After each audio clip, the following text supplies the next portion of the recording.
Wherever you are in the world, migration is likely to be a hot topic.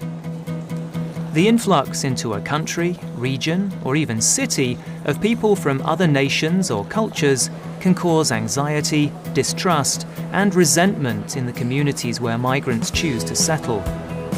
And the outflow of the educated and the young to other regions or countries in search of better lives can have serious consequences for the homeland that they leave behind. And being that new arrival in a strange place is always challenging. Overcoming language barriers, bridging cultural gaps, learning new rules, both written and unwritten, and just trying to fit in can be an exhausting and often isolating experience. But whatever your views on the current politics of migration, there can be little doubt that the movement of people is far from a new phenomenon. And the world as we know it today would, culturally, be a much poorer place if there had not been constant movement of individuals and groups of people between countries and cultures throughout history. Our languages, religion, food, music, art, attitudes, ideas and customs have been shaped and enriched by the mixing of cultures brought about through migration. And ultimately, migration is the sum total of millions of individual experiences. And migrants who have returned home often have unique perspectives on the similarities and differences between our cultures and what we can learn from each other. I moved to China for a job and I lived there for about 4 years. In general, I had a very good experience. I would say that my two main challenges were learning Mandarin and dealing with people's expectations of me. Most people obviously thought that I was from China.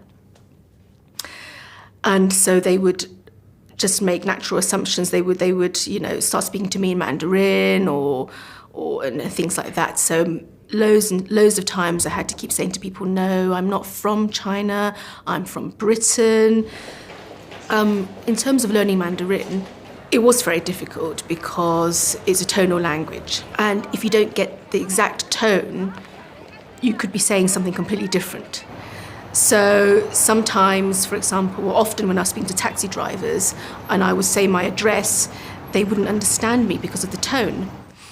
So I would have to keep adjusting my tone all the time. And so sometimes it would take at least 4 attempts to get my address right. In the end, though, I decided that the easiest thing to do would be to carry my address around with me, written in Chinese characters, so that I could just show it to the taxi driver.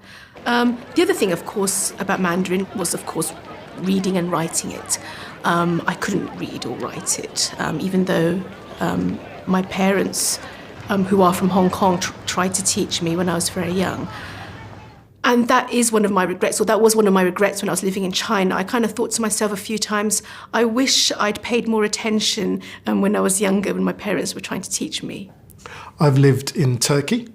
I've lived in Colombia, in Bogota, the capital, and I've also lived in Kazakhstan as well. So I suppose different regions completely geographically.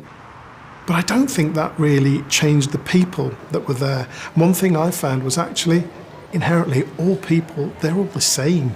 I don't want to make that sound very general, but their values are very similar. Their approach to life is very similar.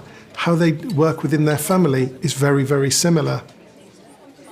Small things, maybe how they do things on a day-to-day basis, foods that they eat, what they do within a family, what their typical Friday night is, what their typical evening activities are, may of course differ, but inherently I think they're actually really similar.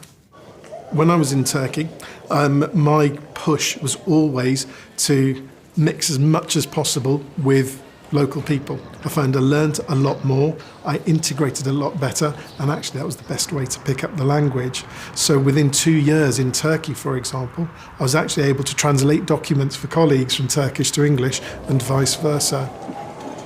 One thing I found in Turkey, it doesn't matter when you're working, when you're free, it's important to sit down at least once a day as a family together and eat the same thing. So not one person has to have their diet, the other person has their diet. It's a collective, something communal, which I really believe brings the families together.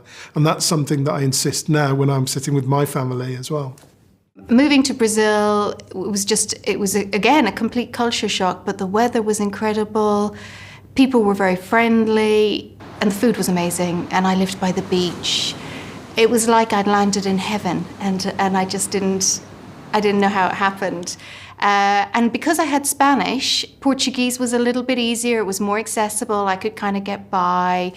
And I just loved every minute of being in Brazil. I just loved the food, the lifestyle, the people, and it was an amazing experience. I think in Brazil what you learn to do is you learn to value the things that are good in your life right now. There's a lot of poverty in Brazil. And what I learned is you'd look out the window sometimes and people are playing music in the street and you see people dancing, and they haven't got a lot, but they were just enjoying the moment. So I guess for me, one of the biggest things that I learned is you've just got to enjoy the moment and seize it.